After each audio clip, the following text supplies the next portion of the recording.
कैसे जयशंकर जी खुद press agencies को सामने बैठाकर और खुद बता रहे हैं कि हमने पाकिस्तान के आतंकी ठिकानों पर हमला करने से पहले पाकिस्तान को सूचित कर दिया था। अब ये सूचित करने का क्या मतलब होता है? इतना भरोसा है आपको आतंकियों पर कि आप सूचित कर देंगे और वो वहीं रहेंगे या वो चुपचाप बैठेंगे? ये भरोसा है आपको उन आतंकियों पे? रिश्ता क्या है आपका? कैसे आप बोल रहे हो उनको? क्यों बताया आपने उनको? अमेरिकी राष्ट्रपति डोनाल्ड ट्रंप अलग अलग देशों में जमीन पर, हवा में, हवाई जहाज में एक बात दोहराते रहे कि उन्होंने युद्ध रुकवाने में मध्यस्थता की। उन्होंने एक बहुत खौफनाक बात भी बोली कि उन्होंने भारत को व्यापार रोकने की धमकी देकर युद्ध रुकवाया। सिंदूर का सौदा होता रहा, प्रधानमंत्री चुप रहे। विदेश मंत्री के मुंह से एक शब्द नहीं निकल रहा, एक शब्द नहीं निकल रहा, दोनों के मुंह से नहीं निकल रहा। ऐसी कौन सी सीक्रेट्स हैं, ऐसे कौन से रहस्य हैं मोदी जी के, जयशंकर जी के या भाजपा के और नेताओं के अमेरिका के पास, और मैं तो कहूंगा चीन के पास? न अमेरिका पे मुंह खुलता है, और चीन पर जब मुंह खुलता है तो सीधा क्लीन चिट देने के लिए खुलता है और मुंह ही नहीं खुलता। कारण क्या है? आपके जो रहस्य उनके पास होंगे, हमें कोई मतलब नहीं उससे, लेकिन देश को नुकसान क्यों पहुंच रहा है? पहलगाम का न्याय क्यों नहीं मिल पाएगा? इसलिए क्योंकि आप डरते हैं अमेरिका से, आप डरते हैं चीन से, आपका मुंह नहीं खुलता चीन के आगे। सबको मालूम है, पूरे देश को मालूम है, पूरे विश्व को मालूम है चीन की भूमिका क्या रही इस युद्ध में, और अमेरिका अपनी भूमिका खुद आगे बढ़ चढ़कर बता रहा है इस युद्ध को रोकने में, और जयशंकर जी का मुंह नहीं खुलता। क्या माहौल बना! अपने आप को शेर खिलाने की बड़ी सबकी बीमारी लग गई है। मोदी जी भी देखो, मैं मगरमच्छ पकड़ लिया बचपन में, और अभी डोनाल्ड ट्रंप के आगे मुंह नहीं खुलता। अरे जो बचपन में मगरमच्छ पकड़ा था, तो अभी डोनाल्ड ट्रंप से तो कुछ जवाब तो दे दो।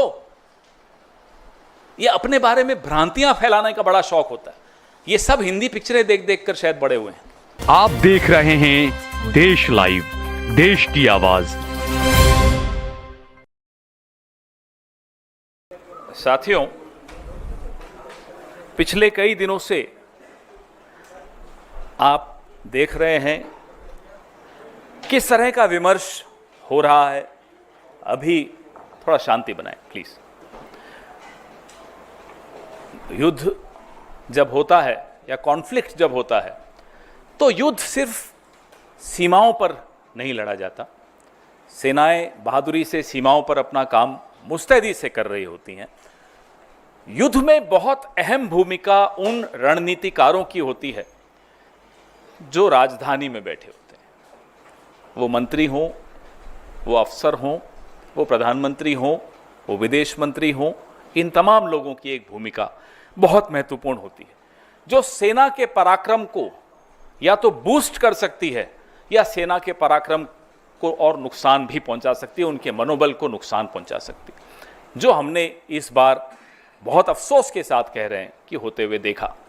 मैं सबसे पहले अपने साथियों से आग्रह करूंगा कि एक आपको वीडियो दिखाएं, फिर प्रेस वार्ता को आगे बढ़ाएं।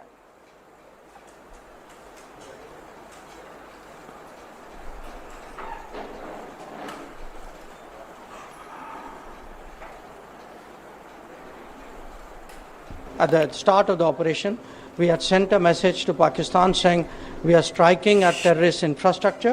We are not striking at the military. So the military has an option of standing out and not interfering in this process. They chose not to take that good advice. ये आपने देखा, हमारे नेता राहुल जी ने इस पे कुछ सवाल भी पूछे हैं, परसों पूछे, आज फिर कुछ सवाल पूछे।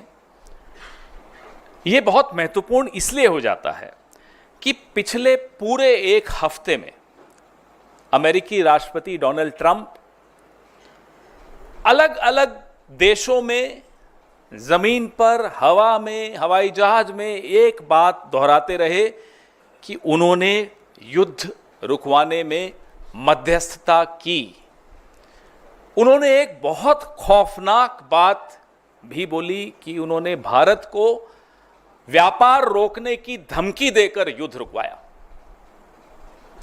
This is a very dangerous comment coming from the American President Donald Trump, that he threatened India, that he'll stop trade with India if the war doesn't stop. तो सिंदूर का सौदा होता रहा, प्रधानमंत्री चुप रहे।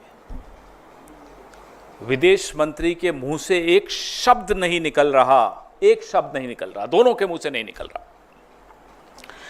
हमें नहीं मालूम कि ऐसी कौन सी सीक्रेट्स हैं, ऐसे कौन से रहस्य हैं मोदी जी के, जयशंकर जी के या भाजपा के और नेताओं के अमेरिका के पास, और मैं तो कहूंगा चीन के पास। न अमेरिका पे मुंह खुलता है, और चीन पर जब मुंह खुलता है तो सीधा क्लीन चिट देने के लिए खुलता है, और मुंह ही नहीं खुलता। कारण क्या है? आपके जो रहस्य उनके पास होंगे, हमें कोई मतलब नहीं उससे, लेकिन देश को नुकसान क्यों पहुंच रहा है? पहलगाम का न्याय क्यों नहीं मिल पाएगा? इसलिए क्योंकि आप डरते हैं अमेरिका से, आप डरते हैं चीन से, आपका मुंह नहीं खुलता चीन के आगे। सबको मालूम है, पूरे देश को मालूम है, पूरे विश्व को मालूम है चीन की भूमिका क्या रही इस युद्ध में, और अमेरिका अपनी भूमिका खुद आगे बढ़ चढ़कर बता रहा है इस युद्ध को रोकने में, और जयशंकर जी का मुंह नहीं खुलता। ये क्या हो रहा है? इसलिए ये सवाल पूछने बहुत बहुत आवश्यक हैं। यह महत्वपूर्ण है कि डोनाल्ड ट्रंप क्या बोल रहे हैं, लेकिन बात सिर्फ डोनाल्ड ट्रंप की नहीं है। बात यह है जो अभी आपने वीडियो में देखा कि कैसे जयशंकर जी खुद प्रेस एजेंसीज को सामने बैठाकर और खुद बता रहे हैं कि हमने पाकिस्तान के आतंकी ठिकानों पर हमला करने से पहले पाकिस्तान को सूचित कर दिया था। अब ये सूचित करने का क्या मतलब होता है? इतना भरोसा है आपको आतंकियों पर कि आप सूचित कर देंगे और वो वहीं रहेंगे या वो चुपचाप बैठेंगे? ये भरोसा है आपको उन आतंकियों पे? रिश्ता क्या है आपका? कैसे आप बोल रहे हो उनको? क्यों बताया आपने उनको? और इसको आप क्या कूटनीति कहेंगे? ये डिप्लोमेट रहे हुए हैं। आज जो देश के विदेश मंत्री हैं ये एक राजदूत रहे हुए हैं, आईएफएस ऑफिसर रहे हुए हैं। क्या इसको कूटनीति कहते हैं? माफ कीजिएगा, हमारी देहाती भाषा में इसको मुखबिरी कहते हैं, इसको कूटनीति नहीं कहते। ये मुखबिरी है, ये अपराध है, ये गद्दारी है। और उसके बाद लीपापोती पूरी कि मैंने ऐसा नहीं। अरे आपने तो खैर लीपापोती भी नहीं कि आपके विभाग से एक चिट्ठी आ गई कि ये ऐसा नहीं कहा। आपके मुंह से ये शब्द एक एक यहां मीडिया कर्मी बैठा है, देश के हर नागरिक ने, विश्व के हर नागरिक ने देखा आपने क्या बोला कि हमने पाकिस्तान को बता दिया था कि हम सिर्फ आतंकी ठिकानों पर हमला करने जा रहे हैं। अब बताइए, मुखबिरी नहीं है तो क्या है? और मुखबिरी का इतिहास लंबा है, अभी उस पर भी आऊंगा मैं। अब हम यह जानना चाहते हैं, क्या इसी मुखबिरी की वजह से अजहर मसूद जिंदा भाग गया? क्या इसी मुखबिरी की वजह से हाफिज सईद भाग गया? यह हुआ क्या? क्या देश को यह जानने का हक नहीं है कि आपने पहले ही सूचित करके अजहर मसूद को बचाया? ये वही अजहर मसूद है जिसको पहले भी बचाया गया था। कंधार में जब IC 814 को हम छुड़वाने गए थे तब इसी अजहर मसूद को हम जाकर उनको सुपुर्द करके आए थे। ये दूसरी बार बचाने की साजिश क्यों हो रही? क्यों बचाया गया अजहर मसूद को? कारण बताइए। ये जो बयान है विदेश मंत्री का बहुत संवेदनशील है। आतंकी ठिकाने, इस बयान के बाद पाकिस्तान ने उन ठिकानों का क्या किया होगा, खाली किए होंगे, नहीं किए होंगे, ये तो अजहर मसूद जिंदा है उसी से मालूम पड़ जाता है। और कितने आतंकी जिंदा बच के भाग गए होंगे, ये चिंता और ये सवाल हम सबके मन में है। We are right in being concerned and being worried about the future, the safety of our country. If we have forewarned Pakistan, then obviously most of the terrorists like Azhar Masood, like Hafiz Saeed would have escaped. Why did we allow that? That's a question, that's a concern which every single Indian faces today. And the minister and the prime minister must open their mouth and come out clean. अब कल खबर आई कि ISI के लिए काम करने वाले कुछ लोग, कुछ जासूस पकड़े गए। पहले भी खबर आई थी, DRDO का एक प्रदीप कुरुलकर संघ से बड़ा जुड़ा हुआ था, राष्ट्रीय स्वयंसेवक संघ से, पाकिस्तान को कुछ सूचनाएं गोपनीय देता था। क्या हुआ उसका? आपने उसके बाद सुना, हमने प्रेस वार्ताएं की, बार बार उस मुद्दे को उठाया। क्या हुई? लीपापोती हुई? हो क्या रहा है प्रदीप कुरुलकर का?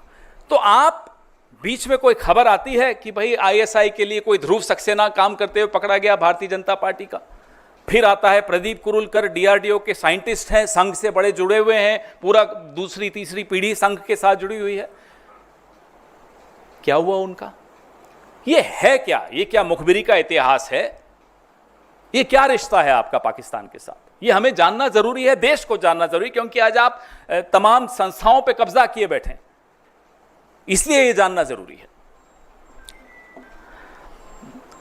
नरेंद्र मोदी जी जब मुख्यमंत्री थे गुजरात के, तो एक लाइन बड़ी अच्छी बोलते थे, जो आज के लिए बिल्कुल उपयुक्त है, कि समस्या बॉर्डर पे नहीं है, समस्या दिल्ली में है। उसी समस्या के बारे में आज हम आपसे चर्चा कर रहे हैं कि यह समस्या दिल्ली में है, जो पाकिस्तान को पहले ही सूचित कर देती है कि पाकिस्तान हम आ रहे हैं, थोड़ा देख लेना। दूसरा वीडियो चलाइए। हम पर बड़ा बोला जाता है कि अरे राहुल जी का बयान पाकिस्तान के टीवी पे चल रहा है, हमारी सहयोगी सुप्रिया जी के लिए आया पाकिस्तान चला रहा है, मेरे लिए आया पाकिस्तान के टीवी पे चल रहा है। अब मैं बताता हूं पाकिस्तान के टीवी पे क्या दिया कि हम मजबूर हैं, हमने ये करना है, मगर फिक्र की कोई बात नहीं है, हमारे इरादे कोई जंग के नहीं है। हाँ, मिलिट्री के आपको निशाना नहीं बनाएंगे, हम टेररिस्ट के 4-5 ठिकाने हैं, वहाँ एक एक ठा कर देंगे। हाँ। और आंख मारी के निकाल लो लोगों को वहां से। जी, बताने का तो यही बता, वहाँ तो यही तनकीद की जा रही है कि आपने तो अलर्ट कर दिया भाई। तो जाहिर है फिर वहां से अगर कोई था वहाँ, हाँ, बच्चे थे तो उनको निकालिए, फिर भी कुछ रह गए, फिर भी मारे गए, सिविलियंस मारे गए। तो इनका ये कहना है कि हमने तो आपको बता दिया था कि हम आ रहे हैं और आप, तो यार अगर सजा देनी थी तो ये ऐसे करते हैं। तो इसका कि ये पहले दिन से ये फरेब थे, ये सब एक ड्रामा था, ये अवाम को गुमराह कर रहे थे, अपनी अवाम को, और हमारे साथ जंग नहीं करना चाहते थे। अच्छा। अवाम को कह रहे थे हम इंतकाम करेंगे, हम जंग करेंगे, उनको सबक सिखाएंगे। की सबक है? तुम पहले कहते हो ऐसे आ रहे हो हट जाओ, एक ही गल हुई, यही किया ना जी। ये आप देख रहे हैं जयशंकर जी के चर्चे पाकिस्तान में टीवी पर चल रहे हैं और हंसी उड़ाई जा रही है हमारे मुल्क की। क्या बर्दाश्त करेंगे हम और आप? इस तरह से हमारे देश की 75 साल का एक बहुत, मैं कहूंगा, समृद्ध हमारी एक परंपराएं रही हैं, कन्वेंशंस रही हैं, एक रूल ऑफ लॉ है, डिप्लोमेसी है, सिद्धांतों पर हमारा देश चलता है। हम खुद कभी युद्ध नहीं करते, बिल्कुल सही बात है, हम सिर्फ रिटेलिएशन करते हैं, अपने इंटरेस्ट का प्रोटेक्शन करते हैं, हम अपने हितों की रक्षा करते हैं। और उसके बाद जयशंकर इस तरह का बयान दें जो पाकिस्तान में और पूरे देश में, पूरे विश्व में हमारी हंसी उड़ रही है। इसलिए राहुल गांधी बार बार कह रहे हैं कि आप जवाब दीजिए इस फोरवार्निंग से, ये जो आपने पहले ही पाकिस्तान को बता दिया, इससे देश को क्या नुकसान हुआ, यह हमारा लिए जानना बहुत जरूरी है। देश के कितने हवाई जहाज गिरे, देश को क्या नुकसान हुआ और कितने आतंकी बच के भाग गए, यह जानना हम सब के लिए बहुत जरूरी है। आप देश हित के मुद्दों पर ओछी राजनीति करते रहे जो पिछले 2-3 दिन से हो रही है, और आप सोचें कि विपक्ष चुप रहेगा, आप सोचें कि विपक्ष इतने जो संवेदनशील सवाल हैं, जो देश की गोपनीयता और सुरक्षा से जुड़े हुए हैं, देश के लॉन्ग टर्म इंटरेस्ट से जुड़े हुए हैं, देश के हितों से जुड़े हुए हैं, उस पर हम सवाल नहीं पूछेंगे तो आने वाली पीढ़ी हमको जवाब मांगेगी हमसे कि आप विपक्ष में थे, आप क्यों नहीं बोले। आपका तो जो करेगी आने वाली पीढ़ी वो आप देख ही लेंगे। हम ये सवाल पूछेंगे, आप हमारा मुंह नहीं बंद कर सकते, और अगर हम नहीं पूछेंगे तो पहलगाम, पुलवामा, इस तरह की घटनाएं होती रहेंगी, क्योंकि आप तो नाकारा निकले, इस तरह के काम करते हैं आप। तो ये कांड है, काम नहीं है, और ये कोई आज की बात नहीं है। मैं थोड़ा इतिहास में जरूर जाऊंगा, बहुत महत्वपूर्ण अध्याय है इतिहास का। मोरारजी देसाई, जनसंघ, जनता पार्टी सब मिलकर एक प्रधानमंत्री बनाया मोरारजी देसाई।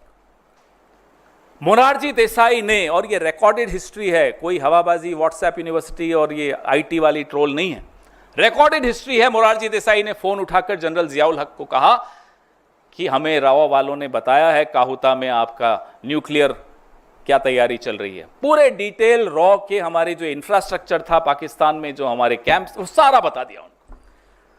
कुछ हफ्तों में, हफ्ते भी नहीं, कुछ दिनों में हमने इतने रॉ के लोग गंवा दिए वहां, उनको पाकिस्तान ने गायब कर दिया, मार दिया, क्या किया हमें नहीं मालूम। और जो दशकों की मेहनत थी रॉ की, वो मोरारजी देसाई के जियाउल हक को एक फोन कॉल में खत्म कर दी।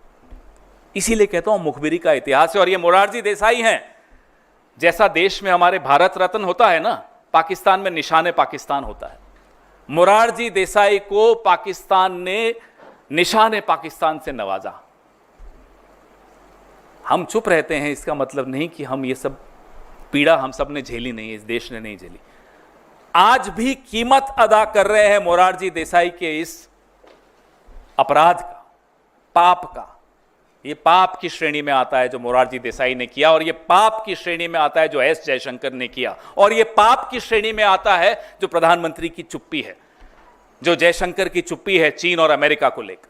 इससे बड़ा पाप इस देश में किसी सरकार ने, किसी विदेश मंत्री ने, किसी प्रधानमंत्री ने नहीं किया, जो मोरारजी देसाई ने किया, जो नरेंद्र मोदी ने किया, और जो एस जयशंकर अभी कर रहे हैं इस देश के साथ। यह गुस्सा हम सबके दिलों में है, क्योंकि हमारे सैनिक पूरा पराक्रम दिखाकर पाकिस्तान को घुटनों पर ले आते हैं, और अचानक डोनाल्ड ट्रंप आते हैं और कहते हैं सीज फायर मैंने करवाया। टेलीविजन चैनल्स हम सबको में जोश भरते हैं कि इस्लामाबाद कब्जे में आ रहा है, कराची पे हमला हो गया है। बीच में डोनाल्ड ट्रंप आते हैं, बैठ जाइए, हो गया सीज फायर, और मोदी चुप। सिंदूर से सौदा मंजूर नहीं है, देश के प्रति गद्दारी मंजूर नहीं है। वो कोई हो, किसी भी पद पर बैठा हो, देश के प्रति गद्दारी अगर करेगा तो हम सवाल पूछेंगे और जनता उसको जवाब देगी। सर, आज बैठक है स्टैंडिंग कमेटी की एक्सटर्नल अफेयर्स की, और विदेश सचिव को बुलाया भी गया है, आपके भी मेंबर्स उसमें हैं, तो क्या आपको लगता है इस मसले पर भी चर्चा होनी चाहिए? कम से कम स्टैंडिंग कमेटी को पता होना चाहिए। अगर आप बात कर रहे हैं तो होना तो बहुत कुछ चाहिए मौसमी जी। होना तो ये चाहिए कि प्रधानमंत्री ऑल पार्टी मीटिंग्स में खुद आए, नहीं हुआ। होना तो यह चाहिए कि जिस तरह से पंडित जवाहरलाल नेहरू ने अटल बिहारी वाजपेयी की मांग पर भारत चीन युद्ध के बीच में विशेष सत्र संसद का बुलाया और चर्चा की, हमने मांग की नरेंद्र मोदी जी से कि एक विशेष सत्र संसद का बुलाइए। होना तो वो भी चाहिए था, नहीं हुआ। इस सरकार में क्या होना चाहिए और क्या होता है में बहुत अंतर होता है, तो इसलिए हमें अब इस पर टिप्पणी करना कोई उचित नहीं होगा कि क्या होना चाहिए। पूरा देश जानता है कि क्या होना चाहिए। पूरा देश यह भी जानता है कि इस तरह से डोनाल्ड ट्रंप आकर बोले कि मैंने सीज फायर करवाया और धमकी देकर करवाया, यह भी नहीं होना चाहिए था। सिंदूर का सौदा भी नहीं होना चाहिए था, बहुत कुछ नहीं होना चाहिए था, लेकिन हो रहा है। होना यह भी नहीं चाहिए था कि एस जयशंकर पाकिस्तान को पहले ही चेतावनी दे दें, वो भी हुआ। होना यह भी नहीं चाहिए था कि चीन और अमेरिका पर प्रधानमंत्री और विदेश मंत्री का मुंह चुप हो जाए, बंद हो जाए, मुंह से आवाज नहीं निकल रही हो। वो भी आपके सामने हो रहा है। माइक, ये जो नई चीज आप इस पूरे घटनाक्रम में लेकर आए हैं कि एक नया वीडियो है विदेश मंत्री का, क्या इसके बाद भी कांग्रेस जो स्टैंड ले रही है कि सरकार की तरफ से जो प्रतिनिधि मंडल जा रहा है जिसमें कांग्रेस के 4 बड़े नेता रहेंगे, क्या उस स्टैंड पर आप आज भी कायम हैं, या सवाल आप कर रहे हैं ये सवाल के साथ अब आगे स्टैंड आप लोगों का बदल जाएगा? उस स्टैंड के विषय में, उस निर्णय के विषय में आज मेरे वरिष्ठ सहयोगी जयराम रमेश जी ने आप सबसे बात की है, तो अब उसके बाद उस पर कुछ और कहना जरूरी नहीं है। देश के लिए जो उचित है कांग्रेस पार्टी वो हमेशा करती है। कांग्रेस पार्टी ने अपना जो स्टैंड है अभी कुछ देर पहले जयराम रमेश जी ने स्पष्ट कर दिया है। इस विषय में और कोई टिप्पणी करना आवश्यक नहीं है। एक सेकंड, विदेश मंत्रालय की तरफ से पहले भी सफाई आई है, उन्होंने ये कहा है कि अब भ्रामक तरीके से तथ्य को गलत तरीके से आपने शब्द सुने? नहीं सर, उसमें एक चीज़ उन्होंने ये कही है, उसमें ये कहा है कि विदेश मंत्री का जो बयान है वो उसके बाद जब ये ऑपरेशन सिंदूर हो गया और ये कहा गया कि किसी सैन्य ठिकाने को निशाना नहीं बनाया गया, ये जानकारी पाकिस्तान को दी गई। एट द स्टार्ट का हिंदी अनुवाद कोई और कर ले, मैंने तो करके देख लिया, कईयों से करवाया जिनको हिंदी और इंग्लिश दोनों आती है, मुझे भी थोड़ी बहुत आती है दोनों भाषाएं। एट द स्टार्ट का मतलब आप मुझे समझाइए। At the start Raman ji आप बता दीजिए, कोई तो बताओ, आप तो हिंदी भी अच्छी जानते हैं सब। एट द स्टार्ट का मतलब क्या होता है? हमें मूर्ख बनाते हो, देश को मूर्ख बनाते हो, खुद बोलते हो और उसका नतीजा भी सबको दिखता है। तो अब जब विपक्ष सवाल पूछ रहा है तो हमें अंग्रेजी हिंदी सिखाने लगे हो, यह क्या मतलब है? हमें अभी कोई पूछ रहा था कि भाई डोनाल्ड ट्रंप तो दोस्त हैं मोदी जी के, 6 महीने हो गए राष्ट्रपति बने हुए, भारत में अमेरिका का कोई राजदूत नहीं बना। हमने कहा है ना, जयशंकर जी बैठे तो हैं। पवन जी इधर से एक पहले नहीं, पहले आप किस अब आप तय कर लीजिए। नहीं, वो उन्होंने आपके पहले- दोस्त ज्यादा हैं। नहीं, दोस्त तो आप भी अच्छा हैं, ठीक लेकिन- नहीं, मैं पूछूं? अच्छा चलिए अल्फाबेटिकली ठीक है। चलते हैं, ए से जिसका नाम है वो। पवन जी, पहली बात तो यह कि जयराम रमेश ने अपने ट्वीट में कहा कि राहुल गांधी ने 4 नाम तय किए। उन 4 में से 2 ने कह दिया कि हम तो पार्टी लाइन के साथ हैं, 2 ने कह दिया हम जाएंगे। सवाल यह है कि जो जा रहे हैं वो क्या आपसे पूछ के जा रहे हैं, और अगर पूछ के नहीं जा रहे हैं तो क्या ये अनुशासनहीनता के दायरे में आता है या नहीं? देश के लिए हमने निर्णय लिया। जयराम रमेश जी ने आज सबसे आपसे बात की थी। अब इस विषय में, और सरकार तो विवाद पैदा करना चाहती है हर जगह, मुझे नहीं लगता कि एक जिम्मेदार राजनीतिक दल की हैसियत से हम इसको विवाद बनाएं। सरकार की जो मंशा है वो करती रहे, विवाद बनाती रहे। मुझे लगता है कि इस विषय में और कोई सवाल अब बचा नहीं। सर, मेरा सवाल है कि जो पीसी जिस मुद्दे पे हो रही है, जो पाकिस्तान के मंत्री हैं इसाक डार साहब, उनका कहना है कि हमें तो उन्होंने सूचित किया नहीं, हमारे पास कोई जानकारी नहीं, किसको उन्होंने जानकारी दी थी कि हम आपको अटैक करने वाले हैं, तो इसका क्या मतलब निकाला जाए? अब पाकिस्तान इन्हें क्लीन चिट दे रहा है, और अब ये पाकिस्तान की क्लीन चिट पे निर्भर होंगे, देख लीजिएगा। यूं तो दुश्मन है पाकिस्तान, लेकिन जब क्लीन चिट देता है तो दोस्त हो जाता है। ये क्या चल रहा है साहब, ये चल क्या रहा है, यही तो हम जानना चाहते हैं।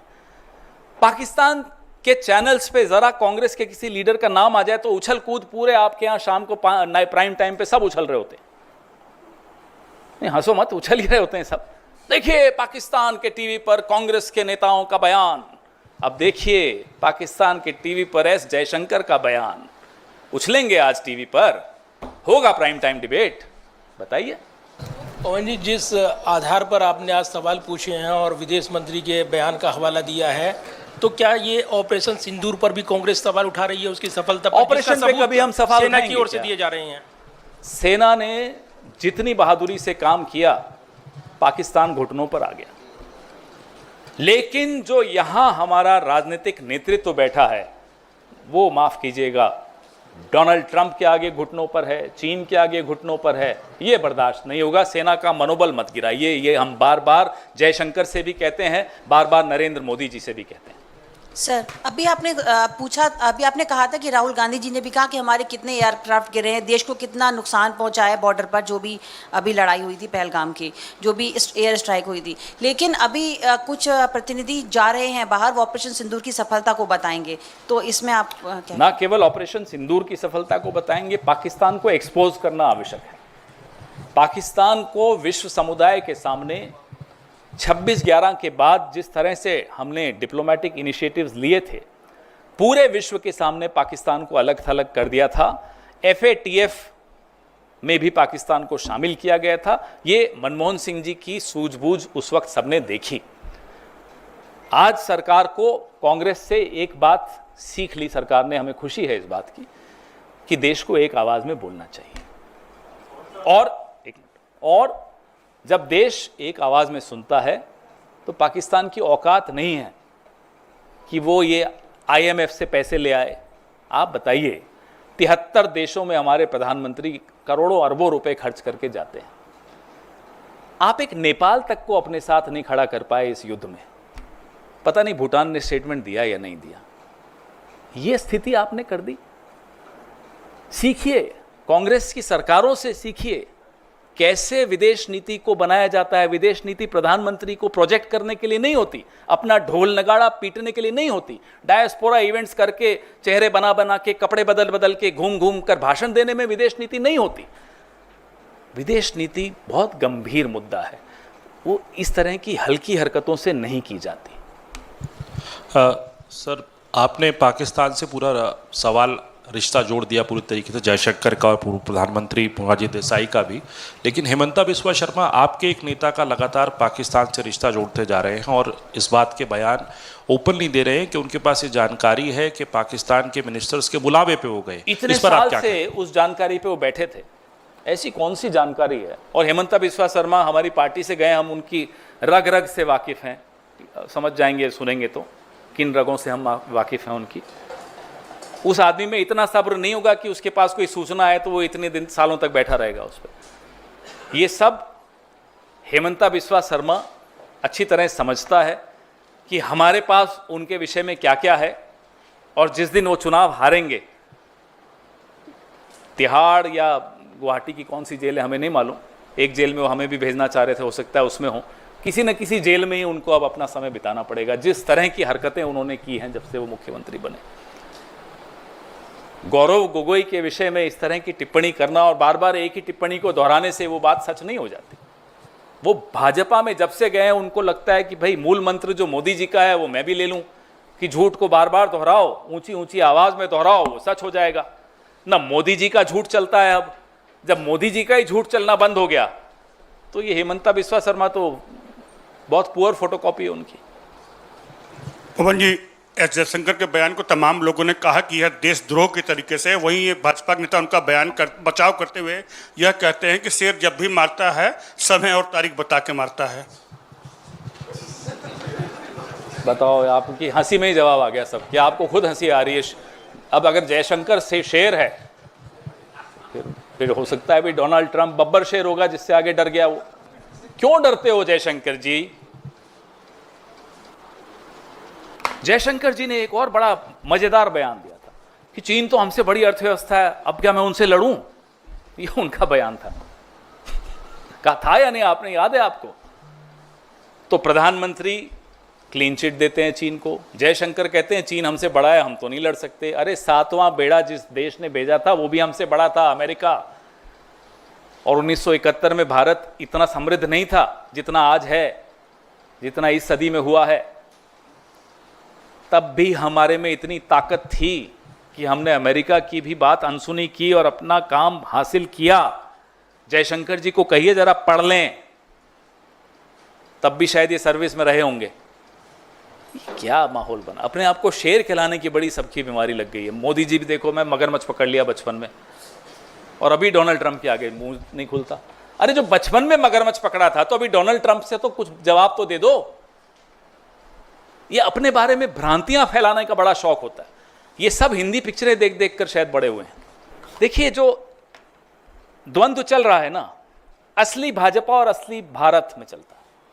कर्नल सोफिया कुरैशी असली भारत है, भारत की तासीर यही है, भारत का डीएनए यही है जो है। सबको एक माना जाता है, कोई भेदभाव होता नहीं है भारत में, न संविधान में है न हमारे आपके जहन में है। लेकिन बीजेपी वो भेदभाव जो है हम लोगों के जहन में डालने की कोशिश करती है। जब प्रधानमंत्री कहते हैं कपड़ों से पहचान लेते हैं, शमशान कब्रिस्तान, फिर लिंचिंग करना, फिर इनके नेता जा के दुकानों के नाम, भाई इस पे दुकानदार का नाम होना चाहिए, हिंदू है या मुसलमान। वो असली भाजपा है। तो अली खान महमूदाबाद ने असली भाजपा को एक्सपोज किया और असली भारत को बताया कि यह है असली भारत। कर्नल सोफिया कुरैशी में हमें हैरानी क्यों हो रही है? क्या क्योंकि उनका नाम सोफिया कुरैशी है वो कर्नल नहीं हो सकती? अब्दुल हमीद, किसको नहीं मालूम ये नाम? ये नॉर्मल है हिंदुस्तान के लिए, लेकिन भारतीय जनता पार्टी को ये असामान्य लगता है।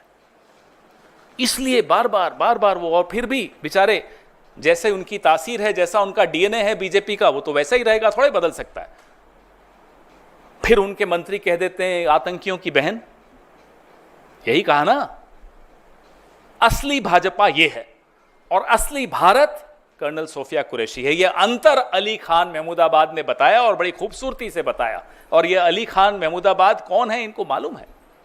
मुझे नहीं लगता इस सरकार को ज्यादा पढ़ने लिखने से मतलब है, होता तो शायद थोड़ा समझदारी से काम लेते। इनके नाना भारत के पूर्व विदेश सचिव जगत मेहता, अटल बिहारी वाजपेयी जब विदेश मंत्री थे तो जगत मेहता उनके विदेश सचिव थे। इनको बाद में 2001 या 2 में पद्म भूषण भी मिला। ये एक एकेडमिक व्यक्ति है, स्कॉलर है, इतिहासकार है। और उनकी फेसबुक पोस्ट आपने भी देखी होगी, मैंने तो 3-4 बार पढ़ी कि भी इसमें गलत क्या है। फिर मैंने और साथियों से पूछा क्या कोई और फेसबुक पोस्ट है जिस पर एफआईआर? बोले नहीं, इसी पर हुई है। क्या गलत है साहब? हम भी कहते हैं कि लिंचिंग्स के खिलाफ हम आवाज उठाएंगे, नहीं होने देंगे इस देश में, क्योंकि कोई मुसलमान है आप उसको जाकर दाढ़ी नोच लोगे, उसको मारपीट करोगे, कैसे बर्दाश्त होगा? लिंचिंग किसी की भी हो गलत है, कोई भी करे गलत है। तो ये आवाज उठाना मुझे लगता नहीं है कि गलत था, बहुत सही था। हम उनके साथ हैं।